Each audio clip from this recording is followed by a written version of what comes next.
The Andy Pollin Show. We got to go after this with everything we got, thinking they're going to come with everything they got. I'll start off by saying I'm bored, I'm broke, and I'm back. The Andy Pollin Show on ESPN 630 starts right now. Oh, what a week in the NFL. We're at Friday morning, and the Patriots, in the course of, 24 hours, 36 hours, announced the end of 24 years of Bill Belichick, and now are poised to announce that Jerod Mayo is taking over for Bill Belichick. Now, there's a very interesting part of this, which shows you how good the Patriots are at keeping things under wraps. This is remarkable. We'll get to that. Also, looks like the Commanders have narrowed their candidates down to 2 for the top front office job. Nick Saban spoke yesterday to Rece Davis about leaving Alabama. Some really, really great quotes. We'll get to those coming up about 9:20. And also, it was 55 years ago today that we had, I think, one of the most significant sporting events in history. The New York Jets, 19.5-point underdogs against the Baltimore Colts, won Super Bowl III and put that game on the map. Joe Namath, who didn't have career stats worthy of being in the Hall of Fame, got in the Hall of Fame for that game. And he didn't throw a touchdown pass, and he didn't run for a touchdown. But what he did in predicting they would win the game and then going out and doing it put that merger on track to become what it is today, an absolute juggernaut of a league with their ability to stick you up for $6 tomorrow night to watch a playoff game, which, used to be free, but not anymore. So we'll get to that. But the breaking news within the last 20 minutes or so is that Jerod Mayo is the 15th head coach of the New England Patriots. He's 37 years old, will be formally introduced at a news conference next week, becomes the youngest coach in the NFL, just behind Sean McVay, who has been coaching the Rams since he was 30 years old, 2017. Mayo is an organization guy. He's been with the Patriots since 2008, was a player there till 2015, immediately joined the coaching staff and became the linebackers coach, and is the coach in waiting. And this, to me, is the remarkable part of this. This was done last offseason. This has been all done. Like the full year of Bill Belichick speculation. Is he going to stay? Is he going to go? This was done before the season started. This was happening. This was the succession plan. And this is, in fact, Bob Kraft playing Logan Roy. It has to be. I mean, this and how this didn't get out. Everything gets out nowadays. And Jerod Mayo has been the coach in waiting for an entire year. His name came up last year for interviews and turned them all down. You wonder, well, why? Why would he do that? Well, part of it may be he's African-American and didn't want to be used by some teams just to fulfill the Rooney Rule. But what we didn't know is that this has been done for a year. And that's why there was no Potskin around. Yesterday, you had the news conference, and we're going to play some of that coming up here in just a moment with Bill Belichick saying goodbye to the media. Yeah, he was kind of nice to the media on his way out, and the fan base, and Bob Kraft calling Belichick the greatest coach of all time, all that stuff. But, this is and really it fits what Belichick does. He never tells you anything. And he is the full mouthpiece for the team, so, it wasn't coming out of his mouth. Oh, yeah, I'm a short timer here. I'm going to go at the end of the season, and Jerod Mayo is taking over. So that, to me, is a really remarkable development. And obviously, in hiring him last year. Now, what is a little bit puzzling about this, because the way that the Rooney Rule is now structured, it's not that you just have to speak to a minority candidate about becoming head coach. You have to go outside the organization and talk to people. I guess they dotted all the I's and crossed all the T's last year, and that they got this done. But there's really never been any mystery the whole season behind the scenes. Publicly, it's been, is Bill going to stay? Is Bill going to go? He really wants Shula's record. The team is terrible. How could Bob Kraft put up with this much longer? Well, he wasn't going to put up with it much longer. It was done. And so as soon as the season ended, it was over. Belichick is out, and we're going to play some of the comments here, but it sounds very much like Belichick has no intention of retiring, unlike his good friend Nick Saban, who says he is retiring, leaving Alabama. They're the same age. Belichick says no. We didn't actually say it, but he said he's looking forward to the future. And I would think the future wouldn't be sitting on the couch. The future would be coaching football somewhere. And, you know, you got two teams playing this weekend. If they lose, they could make coaching changes. The Eagles have gone into free fall. I mean, they've fallen like a paralyzed eagle from where they were 11-1 at one point. And they're a mess right now, 11-5. So it's possible that Nick Sirianni will go there. And then the glamour job of the NFL, and who, you know, Jerry likes shiny things. Bill Belichick is as shiny as it gets as a head coach. You know, we saw Bill Parcells work with Jerry for a while. So Jerry may step aside a little bit because I don't think Belichick, who never says anything to the media, is going to want to have Jerry doing news conferences all the time. And he did kind of step out of the way for Parcells, so he would do it for Belichick and the 6 Super Bowl rings that he brings with him. So there's all kinds of intrigue here, but this really was a stunner to me that the Patriots were able to announce this today and have had everything in place for a year, and nobody knew about it. There was no leaks. They got people who cover this team 24 hours a day. They are maybe the most covered team in the NFL next to the Cowboys. I mean, everybody's interested in what Belichick and the Patriots are doing, but they've been very good at keeping things under wraps because of he mumbles through all the news conferences and doesn't give out any information. And there it is. It's been a done deal for a while. Gerard Mayo is the head coach of the team. So this was yesterday, and Belichick and Kraft held a joint news conference with neither one of them taking questions. Later in the day, Kraft took a bunch of questions, which I'm sure centered around who's going to be your next head coach. And he, I guess, tap danced around that because this didn't come out until this morning. But this is how it opened with Belichick actually kind of smiling or looking like he was starting to crack a smile and even made a little joke as he began. Seen this many cameras since we signed Tebow. Robert and I, after a series of discussions, have mutually agreed to part ways, and for me, this is a day of gratitude and celebration. Start with Robert and his family. It's great. So much thanks for the opportunity to be the head coach here for 24 years. It's an amazing opportunity. Received tremendous support.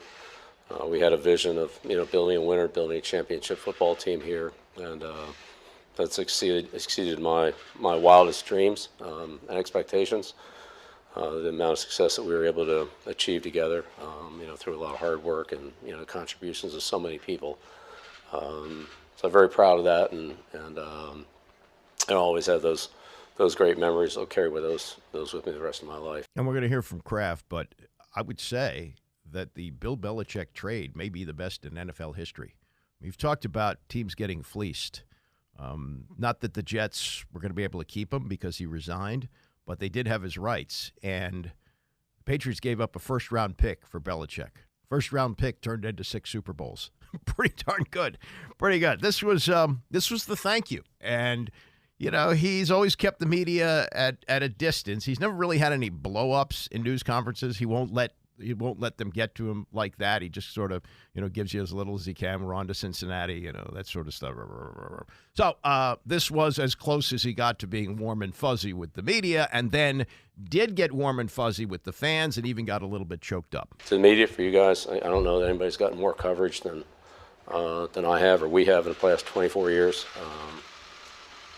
Meet with you guys a lot, respect what you do. You're a voice to the fans, and even though we don't always see eye to eye all the time, most of the time, but not all the time. I do respect what you do, and finally to the fans. The fans here are amazing. There's so many memories of the fans, the send-offs, the parades, the Sundays, whatever the situations are, the letters of support, seeing the fans, away from here, at a gas station or a grocery store, or where did you bump into them? Patriot fans here, and not just in New England, but they extend nationally and even internationally as I've traveled. It's amazing how far the arm reaches. We saw that this year in Germany. So appreciative of the fans for all the support they've given me, my family, and this football team. And it's with just so many fond memories and thoughts that I think about the Patriots, and I'll always be a Patriot. I look forward to coming back here, but at this time, we're gonna move on, and I look forward. I'm excited for the future, but always very, very appreciative of the opportunity here, the support here, and what you've done for me. Yeah, and they shook hands. There wasn't any hugging. Kraft later explained that Belichick has a cold. That's why he didn't kiss him. But it seemed very amicable, and they both said, they came to this agreement, which, makes sense. I mean, for Kraft to be a jerk about this and demand compensation when now we know, and this was before we found out this morning that Gerard Mayo has been in place for a year. So, and that was going to come out too. So there was really absolutely no way that Kraft was going to be able to get compensation for Belichick when he'd already hired his replacement. That was not going to happen. This is Kraft on the parting, how it all went down yesterday. Yesterday, we met and mutually agreed to part ways amicably. And like a good marriage, a successful head coach-owner relationship requires a lot of hard work. And I'm very proud that our partnership lasted for 24 years. I don't think in the NFL there's been any other partnership that lasted longer and has been as productive as ours.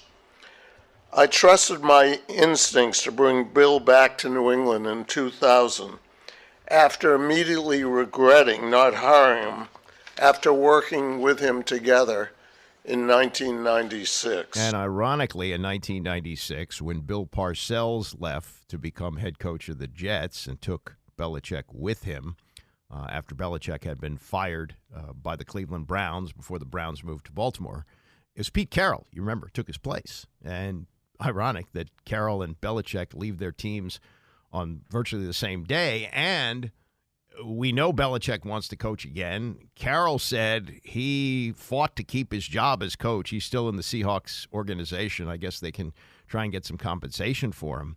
But they may wind up coaching again, both of them in different places. And, wouldn't that be something? The two Alta-Cockers still at it. This is Kraft, more on the Belichick legacy, calling him the best of all time. At heart, I will always be a sentimental sports fan. So this is a very emotional day for me.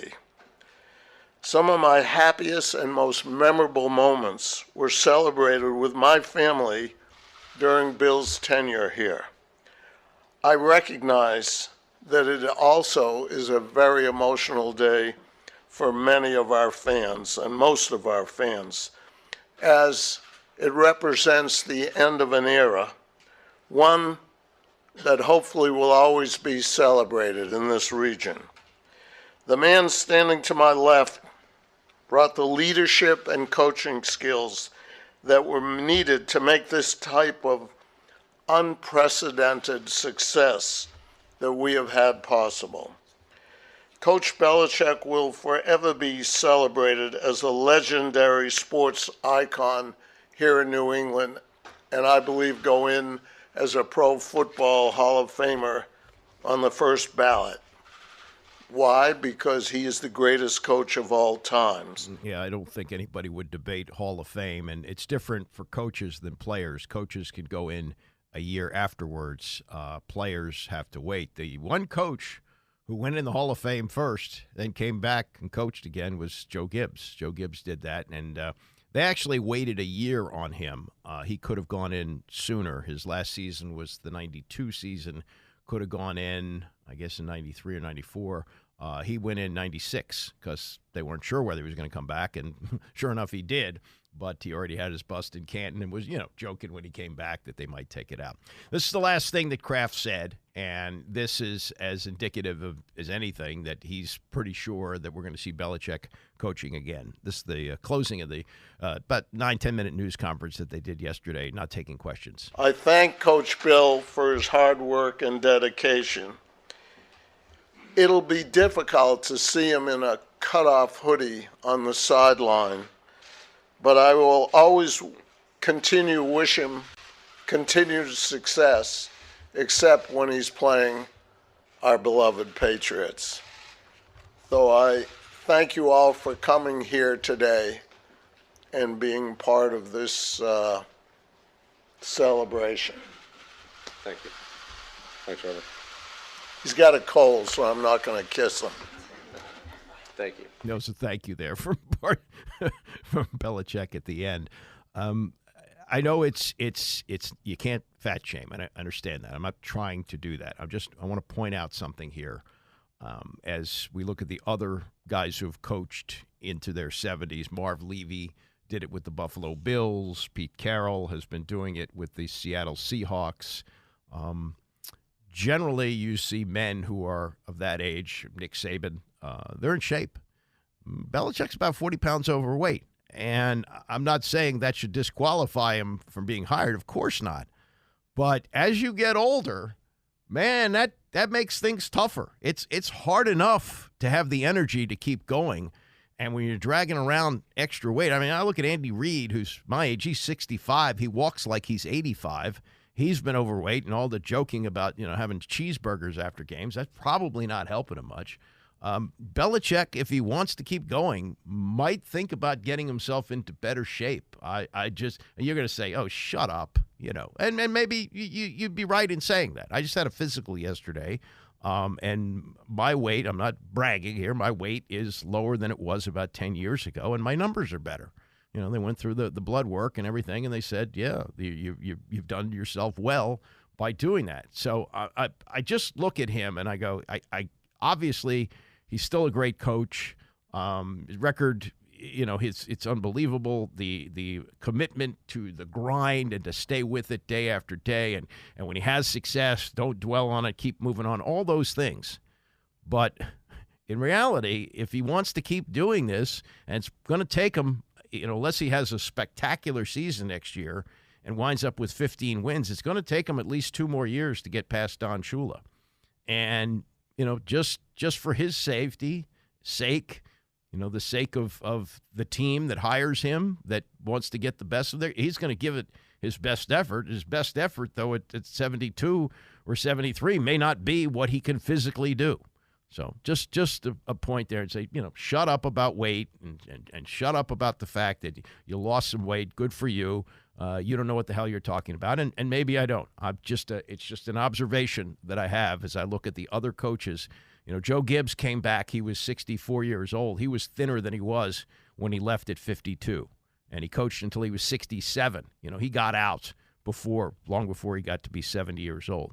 So as you get older, I look at Pete Carroll. He looks like he's got the body of a 35-year-old, but that's unusual. So I would just say to Belichick, as if he was going to take my advice, but if he did ask for it, I'd say, get yourself a dietitian, somebody cook all your meals for you, and I'm sure he does exercise. He's been known to watch game film while he rides the exercise bike and things like that. I'm sure his exercise is fine, but get your weight down a little bit, just a little bit. This is my little 2 cents there. Coming up, there's really good column that is in the Ringer today. It's from Justin Saylor, and it doesn't settle the debate, Brady or Belichick, but if you're one that goes, oh, well, the debate's over because Brady left and he won a Super Bowl someplace else and the Patriots cratered while he was gone, well, this is the other side of it, to say not so fast, that it may have been a lot of Belichick in addition to Brady. Stay with us. It's the Andy Pollin Show, ESPN 630. The Andy Pollin Show on ESPN 630, the sports capital. All right, we got Tony coming up today at 11 o'clock, and at 9:45, we'll review and relive one of the most significant sporting events ever, Super Bowl III, where Joe Namath guaranteed victory and delivered. We'll get to that 9:45. Also, in the next hour, Tony and Mike weighed in yesterday on the Belichick move and their comments. We'll play those at 10. I'm just scanning through Twitter, and by the way, if you're not aware, Gerard Mayo has replaced Belichick. That's already a done deal, according to Adam Schefter. There's supposed to be a news conference next week, and the stunning part of it for me is that this was done a year ago, that the succession plan was in place, and Gerard Mayo knew a year ago that he was going to be replacing Bill Belichick, I guess, short of the Patriots having a miraculous season and being on the cusp of a Super Bowl or something like that. But the exit was already planned. We spent a whole year obsessing over what's going to happen next with Bill Belichick when the Patriots already knew. Crazy.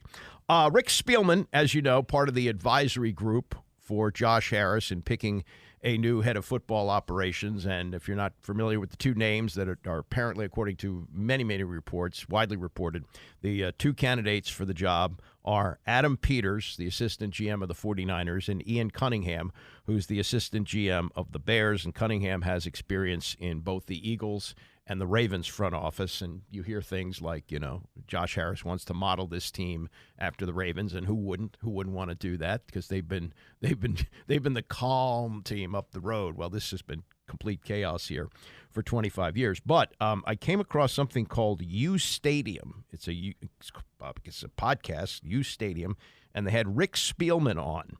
And Rick Spielman, I guess this was taped before he joined the Josh Harris group. I can't imagine he would agree to do an interview on a podcast in this position, because he wants to keep things tight-lipped. So this was a hypothetical about having the number one pick in the draft. And this is what Spielman said. He said he would take Caleb Williams over essentially all the top quarterbacks drafted first ever, including Peyton Manning and John Elway. So Spielman is not going to be the head of football operations. He's helping to hire somebody. But when you're involved in something like that, you're probably interested in hiring somebody who's like-minded, somebody who feels the same way, and that would indicate to me that there would be great interest in moving up to number one. Now, the Bears have that. They have Justin Fields. They may decide to stay with him. They're keeping the coach, Matt Eberflus, so they may try to keep that rolling. But they're going to have plenty of people jumping up to get to number one if many agree with Spielman, and he's one of the really good GMs, former GM. They're going to have a lot of bidding for that pick. Now, the Commanders have, I guess, the best thing to give up is the number two.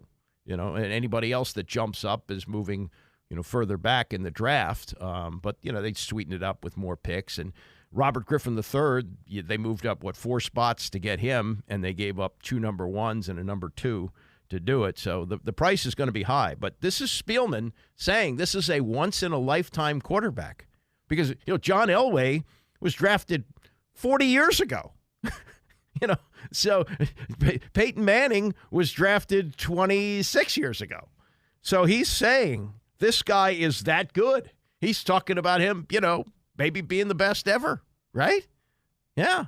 Obviously not. You got to start winning Super Bowls to catch up with Tom Brady, but that to me is stunning. So that may tell you a lot there, because it doesn't mean that Spielman's going to be doing the picking. It doesn't look like he is, but that's one of the questions that you ask these candidates for the top job. This is what you ask Adam Peters and you ask Ian Cunningham. Okay, we're sitting at 2. Who do you want as the quarterback? And if you do want Caleb Williams, what are you willing to give up to go get him? That's a question. So wow, that's a wow for me. Wow from yesterday. And I'll get to this in just a moment, the Nick Saban interview that he did with Rece Davis. You want to know why somebody's successful? It's about a 28-minute interview. Watch it, and you got to watch it all the way through, because some of the really good stuff is at the end. I'll get to that in a second. But yesterday on The Ringer, a column was written by Justin Saylor, Sayler, and it doesn't settle the Brady-Belichick debate, but it sheds light on it in a way that I think is worth considering. I mean, the simple answer is, well, obviously it was Tom Brady, because once he left, the Patriots fell apart. I also saw a tweet from Jay Gruden today, and he said, hey, this is the coaching carousel. It goes on every year. He says, if you don't have a quarterback, you get fired. Okay, and maybe that's what kept Bill Belichick successful all these years, because he had the quarterback. But what Saylor writes is, what Belichick unequivocally gets credit for is the decision to go with Brady in the first place. Today it seems like a no-brainer, just like not calling that timeout against Seattle. And he's referring to what happened, when you had the Malcolm Butler interception in the Super Bowl. He says, but in 2001, sticking with Brady was about as far from the conventional wisdom as you could imagine. Jets linebacker Mo Lewis knocked Drew Bledsoe, the quarterback who had just signed the richest contract in league history, out of a Week 2 game and nearly killed him in the process. Bledsoe was a number 1 pick just a few years removed from a Pro Bowl season. He may have, in Belichick's view, gotten comfortable and entitled, but he was still the face of the franchise that desperately needed one.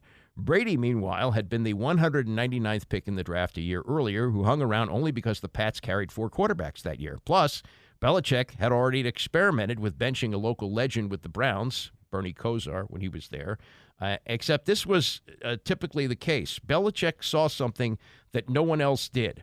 Mainly the little-regarded backup, the kid who couldn't beat out Drew Henson for the starting job at Michigan, also saw things that no one else did. Brady could react quickly and read defenses better than 10-year veterans. He was a sponge for whatever Belichick and offensive coordinator Charlie Weiss taught him. He outworked everyone and played with a chip on his shoulder. Well, Belichick always had a chip on his shoulder.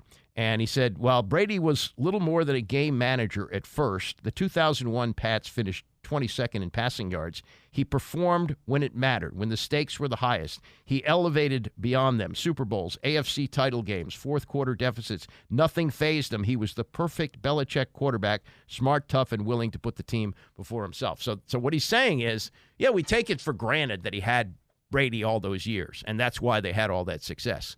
But it was Belichick who recognized the 199th pick had something that might be worth looking at.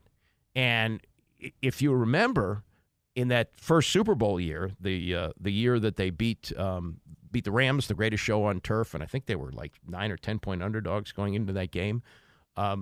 In that year, getting to the Super Bowl, they played the Steelers on the road in the AFC Championship game. And Brady got knocked out in the second half. It might have even been the second quarter, but it was Drew Bledsoe that won that game for him.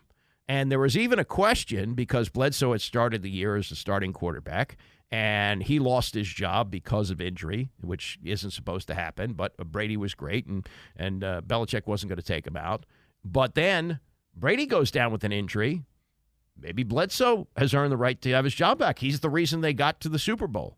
But they started Brady, and also you remember this, John Madden and Pat Summerall, and may have been the last game they did together, that Brady had the ball with like less than 2 minutes left and no timeouts, and he set up the Adam Vinatieri field goal. But Madden was saying, take a knee, play for overtime, don't put it in the hands of this young quarterback because he could throw a pick, and the Rams, the greatest show on turf, could score in a hurry and win the game. And Belichick had confidence in him.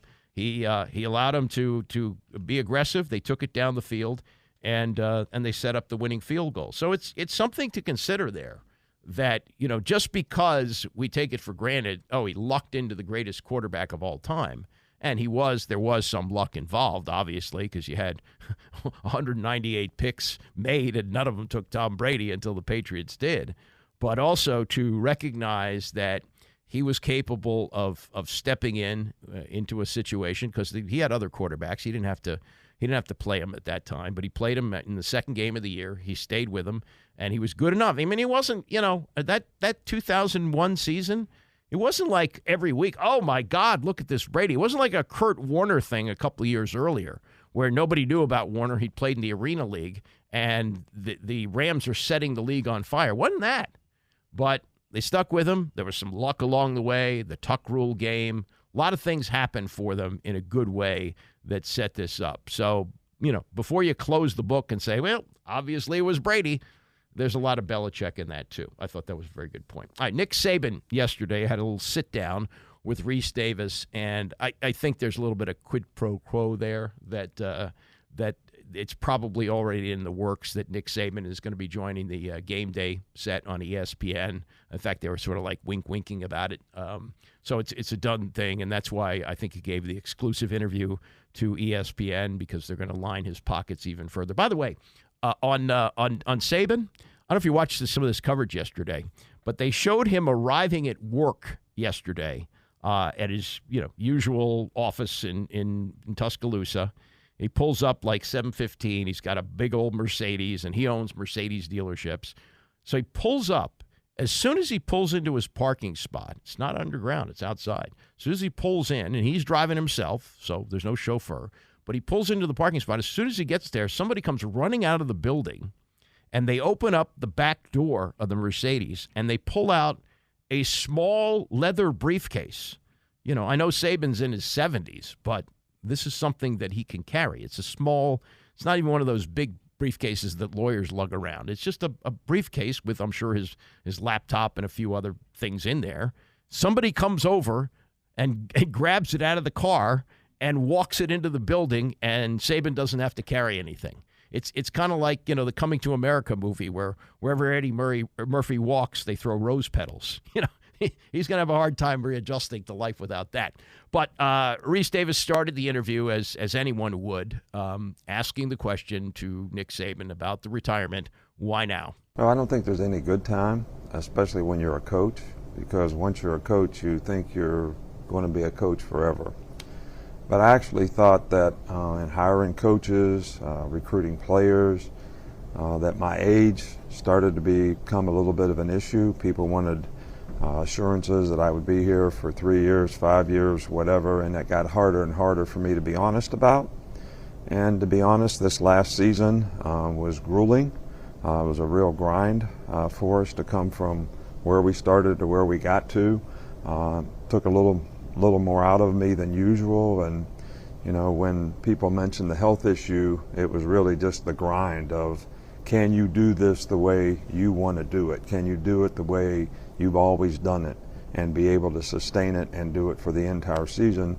And if I couldn't make a commitment to do that in the future, the way I think I have to do it, I thought maybe this was the right time based on those two sets of circumstances that like I said, there's never a good time, but I thought maybe this was the right time. And Davis followed up about health. He said, was this any way health-related, either for you or for your wife, Terry? He said, no, absolutely not health-related. We made a decision together. However, this did come down to the last second.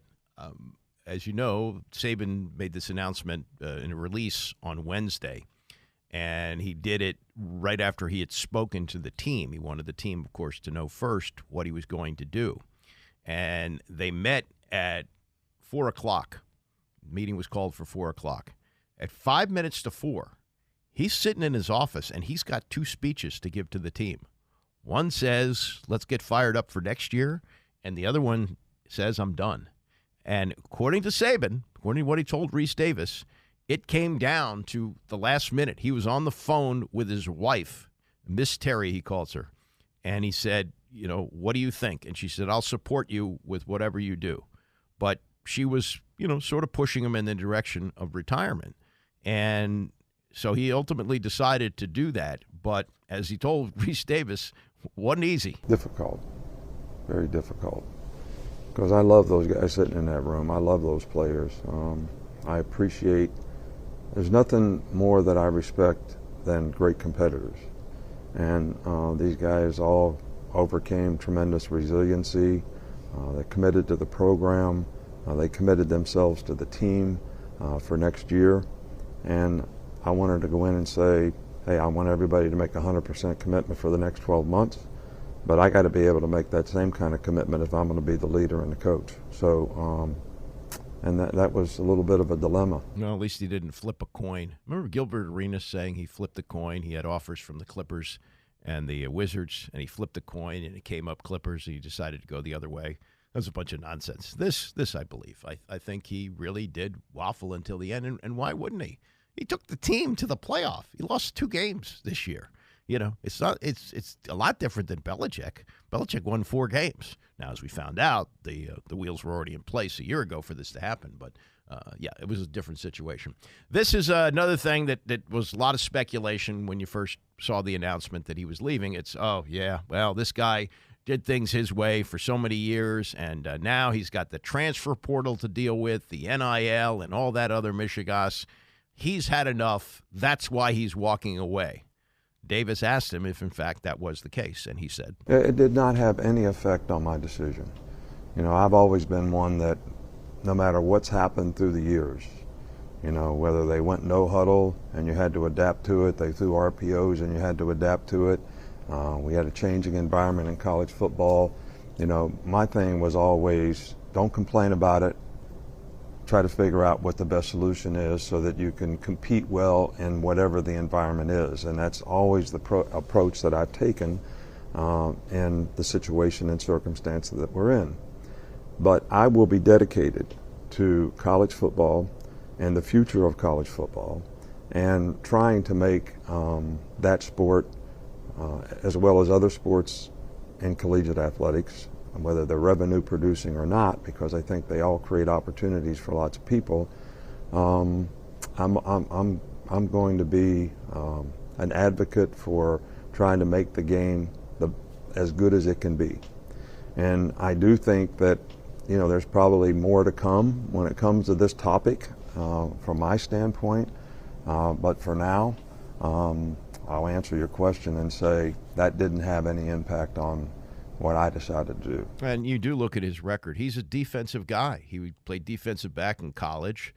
He got his start working as a secondary coach, then a defensive coordinator. When Bill Belichick coached the Cleveland Browns, Saban was his defensive coordinator. And he had teams like at Michigan State, which were defensive-oriented. Same thing with the LSU team that won the national championship. And as time went on, he realized the game had opened up and you had to adapt. And he sent a whole bunch of wide receivers to the NFL. That was what he did. He understood that the thing was changing. And when the NIL came out, he didn't come and say, like Dabo Swinney, well, that's never going to work. He said, oh, it's okay. Well, players deserve to get paid. We just have to, find out a way to handle this in the best way. But, yeah, he adapted all the time. So I do believe him when he said that no, it wasn't the NIL. It wasn't the transfer portal. Everybody's operating under the same rules. So you just have to find a way to deal with them as best you can. And you got to say, for a guy in his 70s, he did a pretty damn good job because he got his team into the playoff in a year where things have just gone wild in college football, where you can load up on transfers and you can pay players pretty much what you want. Although Florida State got popped for something, and I'll get to that in the next hour. But you can do it, and if you adapt as Nick Saban did, you can have success. This is the last thing that I pulled from the conversation. I think it was really a good interview, and you should watch it if you have time on YouTube. It's about 28 minutes. This was about why he has been so successful. And I think you could look at Bill Belichick and find the same thing. I once heard, whatever you think of Bobby Knight, his success as a coach, winning games, can't be questioned. He said something similar when asked about it. But this was Saban talking to Rece Davis as to why they won as much as they did, winning 6 national championships. He did not have a player go through Alabama in 4 years and not win a national title. He had more first-round draft picks than losses. And he said, in talking to Rece Davis about the keys, he said this. I always looked at the next challenge, the next season, the next team. And it was almost like, for me, you just took a new job. When that season was over, whether you won the championship or got beat in the playoffs or lost the national championship game, we've done them all. We lost them on the last play of the game. So whatever that circumstance was, 2 or 3 days later, I'm like, this is like taking a new job. We have a new team, we got new leadership, we got coaches leaving, we got to hire people. So how are we going to build that team? And so I never looked back. I always was looking at the challenge of the future. And I did that because of the standard that I was trying to work toward, the standard that I wanted the people in the organization to work toward, and the standard of excellence that we were looking for in the players to get them to be the best that they could be. That's all I've ever asked a guy. Be the best that you can be. Don't worry about winning, don't worry about losing. What do you have to do to get the outcome that you want by focusing on the things that are going to help you get the outcome? And that's always been sort of my philosophy, and I think that's why we were always able to, look at the next challenge. Yeah, I think that's a key to a lot of successful people. And Saban also explained it's a lot easier to coach through failure than success. He said, when people fail, they're willing to accept change. It didn't work this way. We need to change it. When you have success, human nature is, well, this is working. I'm going to stay with it. But he understood that, okay, that was last year. That's the way we did it. Next year, we're going into a new year. I have certain principles and things that I do for my football team, but it's a new job. It's a new year. We got to start from scratch. And that's probably, what has made him successful. And the other thing about him versus Urban Meyer, who would do pretty much the same thing but burned out, this just fueled Saban. He just grinded it out year after year after year. And Urban Meyer, while he was a complete disaster in the NFL, Saban didn't succeed either, but not as much of a flaming disaster as Urban Meyer was. But Urban Meyer was the same thing. He was known when Florida won the first or second national title that everybody was celebrating in the locker room. He's in his office making recruiting calls that you got to move on to the next thing. And, there's a price to be paid for that, for sure. It doesn't seem to have affected Nick Saban. He looks great, sounds great, but he also knew in his heart that to keep going and keep doing these things in his 70s was going to be difficult, so he decided to check out. Really fascinating stuff. Great interview from Rece Davis yesterday. Coming up, Alabama quarterbacks, maybe the greatest Alabama quarterback, Joe Namath, had his greatest day on this day 55 years ago. Stay with us. It's the Andy Pollin Show, ESPN 630. Pollin Show on ESPN 630, the sports capital. All right, we got Tony at 11, 10:30. We do Ravens preview, even though there is no game to preview this week, and we don't know who the Ravens are going to play as they sit back and watch all the games this weekend. And once the dust settles, they'll find out who they're playing either next Saturday or next Sunday. But Ryan Mink, who is the editorial director for the Ravens, will join us at 10:30. We'll also hear from John Harbaugh and the newly acquired running back, Dalvin Cook. Real luxury that you're a top seed and you get to hire a discard, a guy who's had some success in the NFL, has had 1,000-yard seasons with the Minnesota Vikings, was able to get out of the Jets and sign with the Ravens. It doesn't seem like this should happen, but I guess if a player is released and the Jets gave him his release, it's going to be allowed to happen. I mentioned at the top of the show, but been talking about this for the last 40 minutes or so. This is a big day in the history of sports.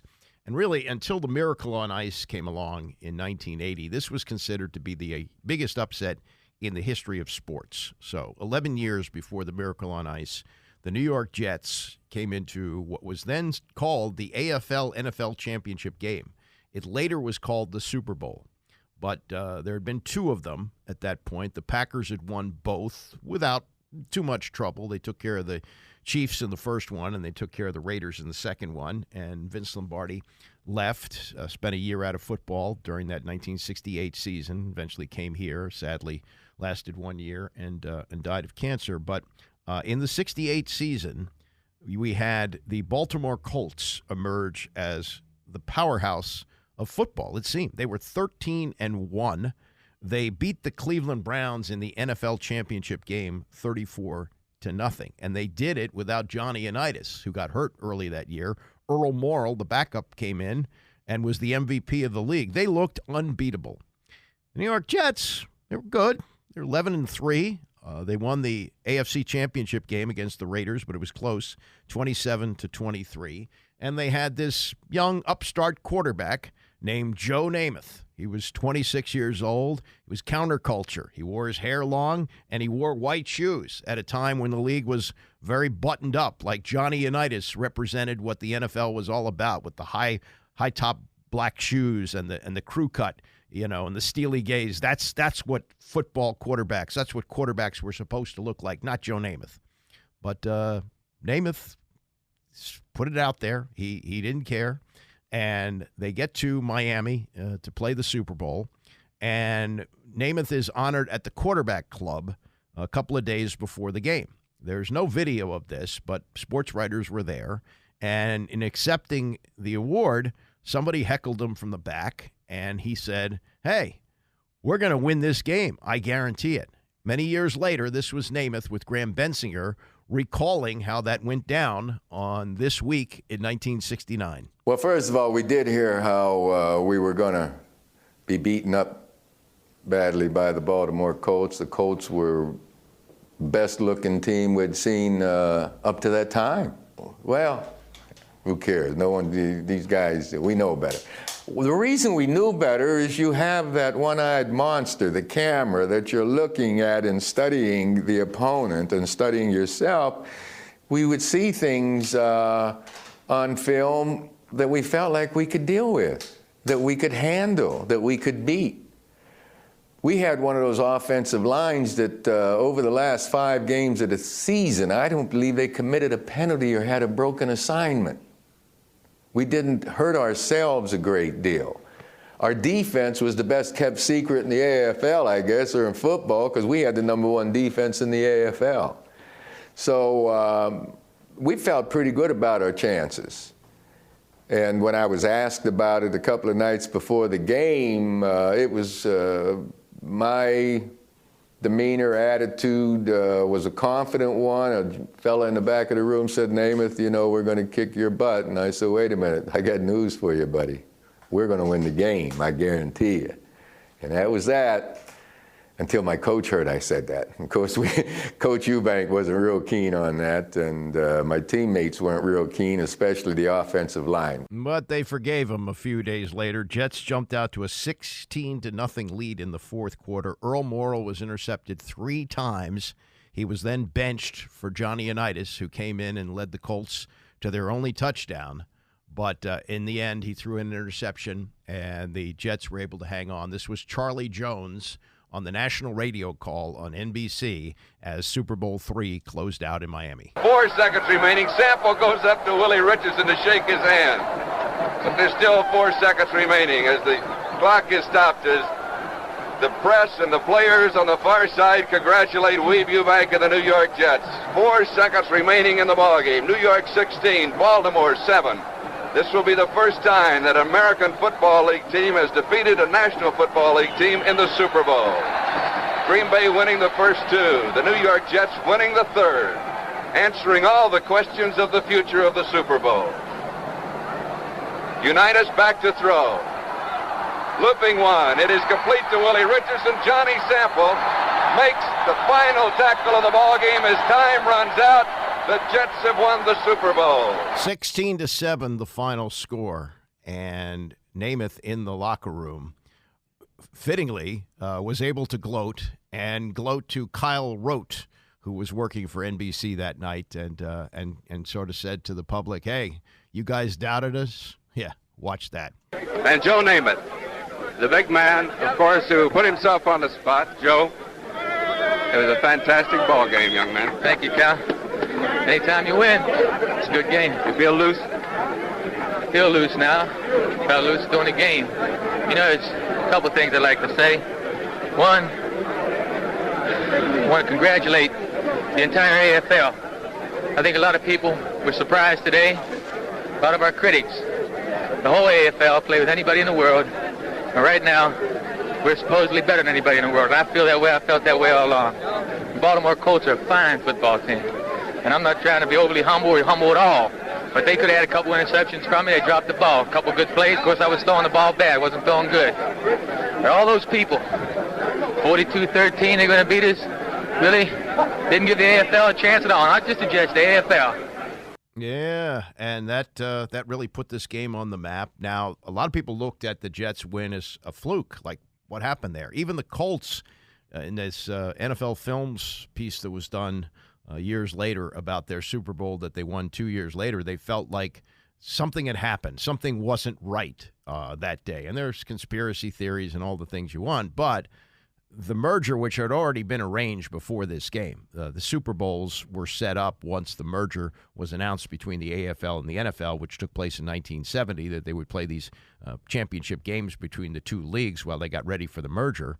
The fact that they won this game was certainly eye-opening, but the fact that the Chiefs pretty much dominated the Minnesota Vikings the following year, and the Vikings were a similar team to the Colts. They had a great defense. They ran the ball. They had a tough quarterback in Joe Kapp, and that day the Chiefs were the better team. So by the time they merged for the following season, it was pretty much known that the AFL had a comparable amount of talent to the NFL.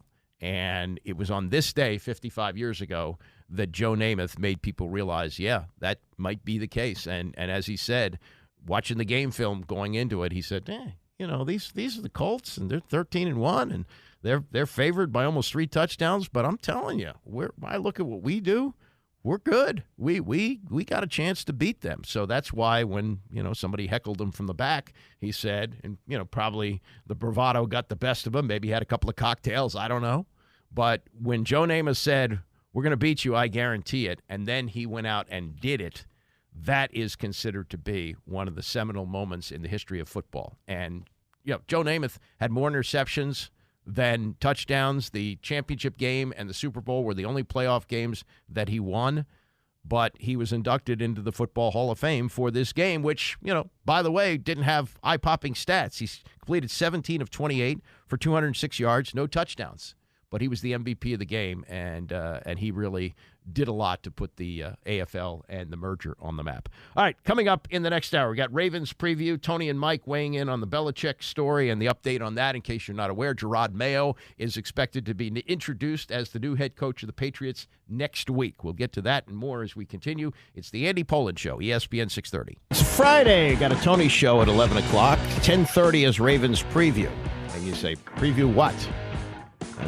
Preview them in the playoffs, because we don't know who they're going to play a week from either tomorrow or Sunday. A lot of different possibilities. We'll talk to Ryan Mink about that. He's the Ravens editorial director, and we talked to him before. Very good guy to talk to about the Ravens, and does work for the team, but takes that editorial director title pretty seriously. Although I should ask him, this is kind of an interesting situation to be in that there's not much bad you can say about what's going on. There's nothing to be critical of. They've done everything you could expect and more. They've got the top seed in the AFC, and yeah, they lost the final game to the Steelers, but they were resting everybody, even made it close, and closed in their 2 last important games in a bang, beating the 49ers on the road on Monday night, and then coming home and blasting the Dolphins. I mean, they look good. They look really good right now. So we'll get a preview of, what they're going to be doing this weekend, which I guess is watching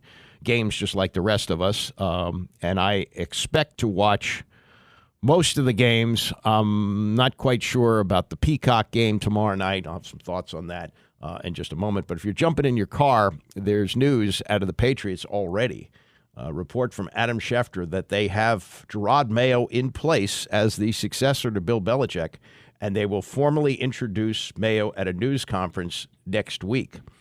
The key takeaway for me is this has been a done deal for a year. Nothing leaked.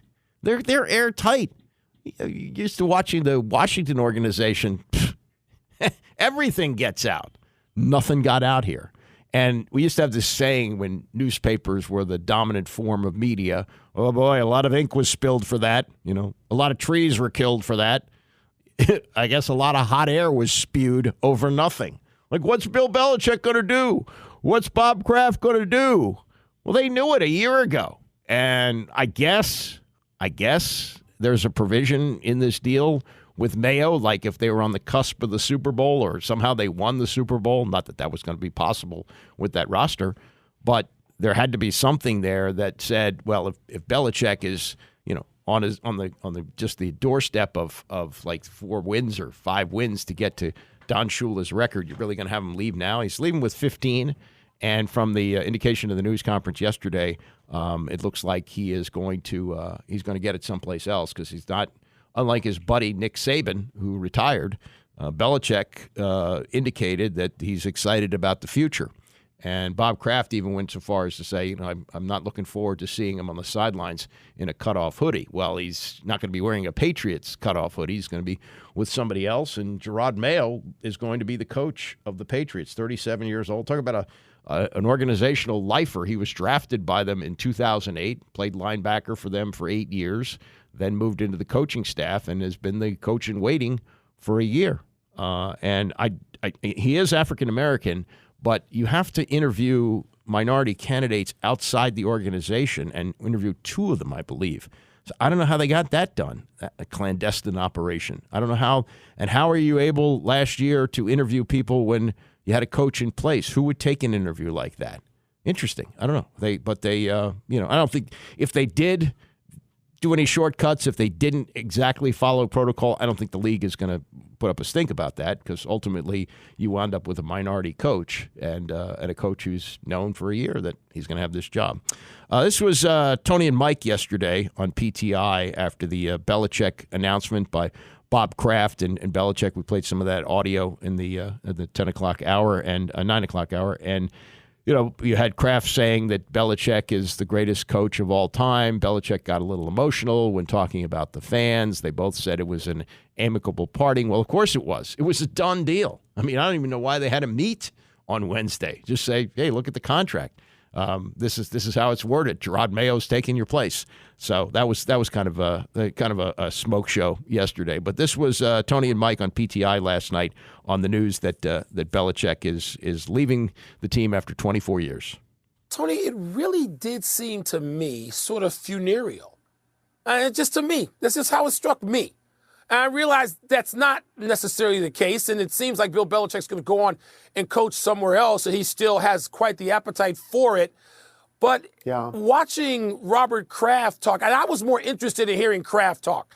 I mean, there's no point to hearing Belichick unless you're, in private with him. And I've had the luxury of having had that, the pleasure of having had that a few times in my life, where Bill Belichick's a real person and he's not standing in front of a microphone where it seems like somebody's killing him to be there. So I liked hearing Kraft more talk about his appreciation for Belichick and how he hired him and his impressions of him when he came after a less successful stint in Cleveland and what it was going to be like to go out and try to find somebody else coming up. And I was interested in hearing, and I'm going to beat you to go to the glasses, sort of, kind of.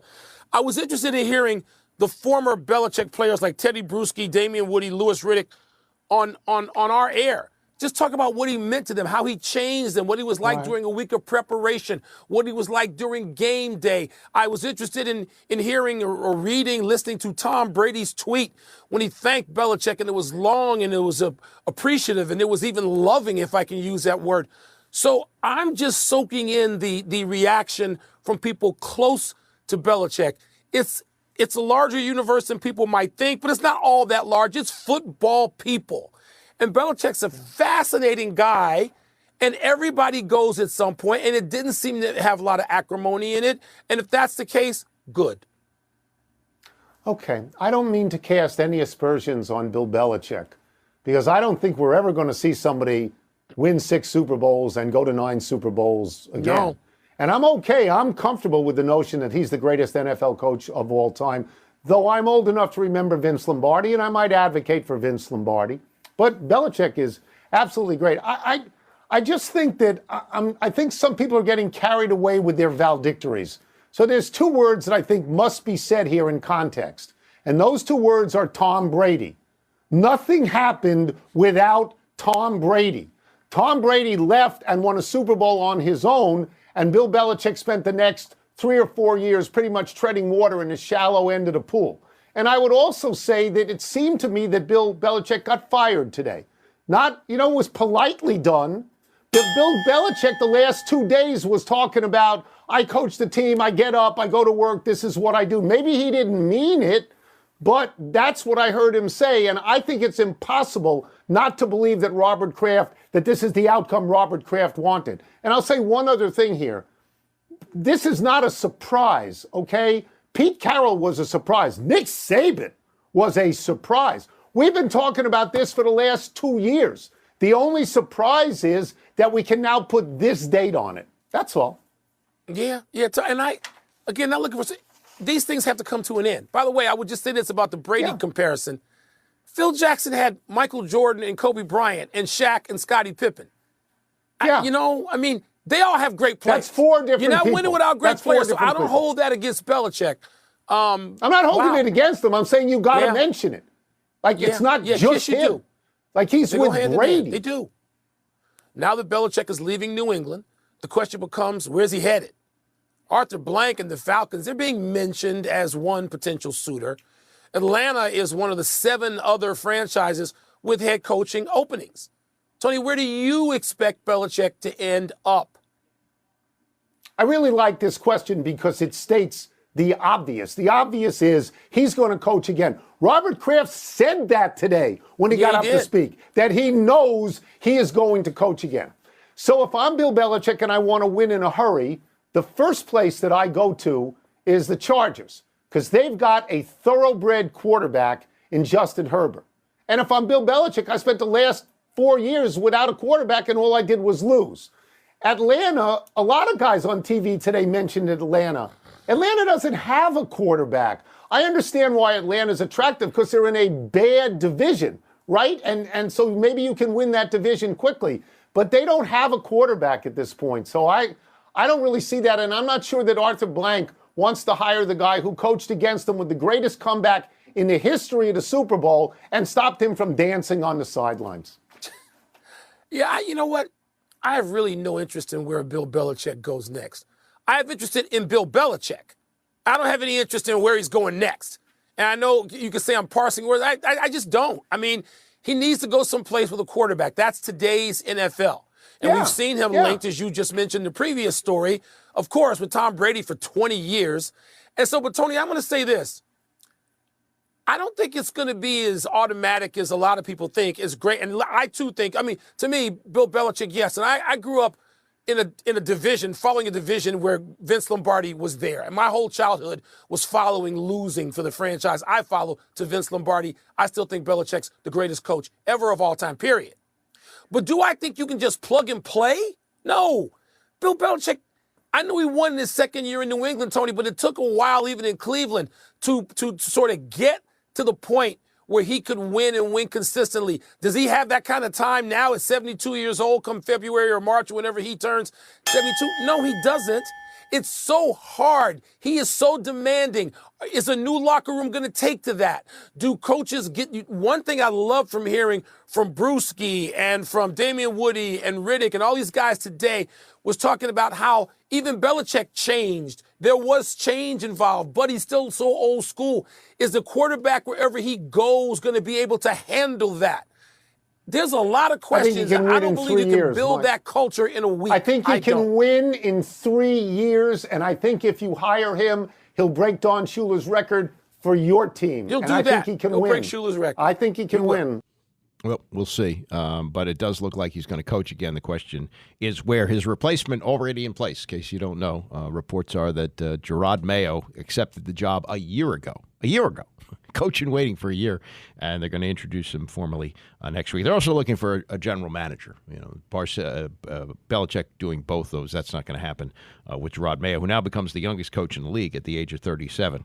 The other big bombshell announcement. Well, I guess you could probably throw in Pete Carroll as well, but with Nick Saban leaving Alabama. You get some really strong reaction on that. And this is Greg McIlroy, who's now an analyst with ESPN, was Saban's first quarterback at Alabama, won his first national championship, and talked about the legacy of Saban and how he felt about getting the news that Saban was leaving on the Rich Eisen show. It's been a little bit, Rich, like a grieving process, frankly. I mean, it shouldn't be. We should be celebratory. That was my initial reaction is, man, don't cry because it's over, smile because it happened, right? So cheesy, but at the same time, that was kind of the way I was trying to approach it. But it's just a huge loss for the sport. And frankly, as just a diehard football fan, to see Pete Carroll, Bill Belichick, and Nick Saban all departing their respective jobs at the same time it's earth-shattering. I mean, my whole life has been made up of watching those guys succeed on the sideline. So at first it was shock. Secondly, it was disappointment. And now as I go through the grieving process, I'm starting to think about what's next and what could be coming for Alabama. Is exciting, but at the same time, it's nice to pay respects to a guy that just meant so much to me personally and so much to my alma mater. What was it like being one of his first kids being coached up, Greg? Well, it was really the opportunity of a lifetime, I mean, and he came in and we all knew that he was a really good coach and we knew he had an NFL pedigree and we were very optimistic about the foundation he was laying. He put us through a lot. It was It wasn't always fun, Rich. It was not always fun, but we knew that if we worked hard and we did the things he asked us to do, the likelihood of success down the road was a real thing. And that was, I think, something that was so unique about the transition period, is that he just wanted to weed us out and see who could handle it mentally, physically, you name it. The first off season was grueling and probably about as painful as it could possibly get. We ended up losing the last 4 games of the regular season in 2007 because we just didn't have any legs. I mean, we were out of gas. Well, the next year we kind of understood how to go about it in a more efficient way, and we were able to manage it a little bit better. We ended up starting the season 12-0, but still couldn't finish. Lost the last 2 games of the season to both Florida and Utah, respectively, in the Sugar Bowl. So the following year, we knew we just had to do a little more, and we did. And we put everything into that season to beat Florida, to do the little bit extra, and ultimately get over the top when we won our first national championship there in 2009. But even the biggest Bama fan in the world probably wouldn't have told you at that point, hey, yeah, he's going to win 6 out of 12. To see to see the consistency and success without any drop off. And Rich, you know what to me says the biggest story is not the top 10 wins, not the top 5 wins, not the 9 wins over the AP number 1, which is just a ridiculous number. In 17 years, to have 9 wins against the AP number 1 is absurd.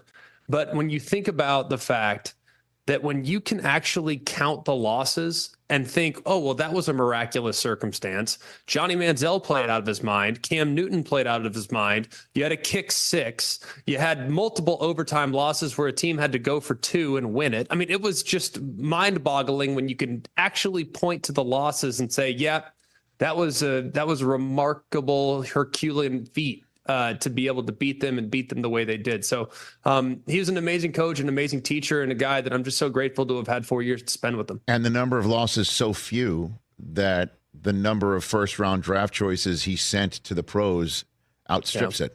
He has more of that than losses. It truly is remarkable, Greg. And you were the first quarterback to victory formation take a knee and hand a football to Nick Saban in a national championship game or a BCS championship game, whatever you want to put it.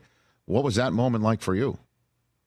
It was amazing. But the way he operated, and Rich, I think most successful people are driven this way. You've been around so many incredible people. You know, you've been around, Tom Brady. You've covered Tom Brady's career. You've covered so many people over the course of what I think is as good a career as you'll find in this industry.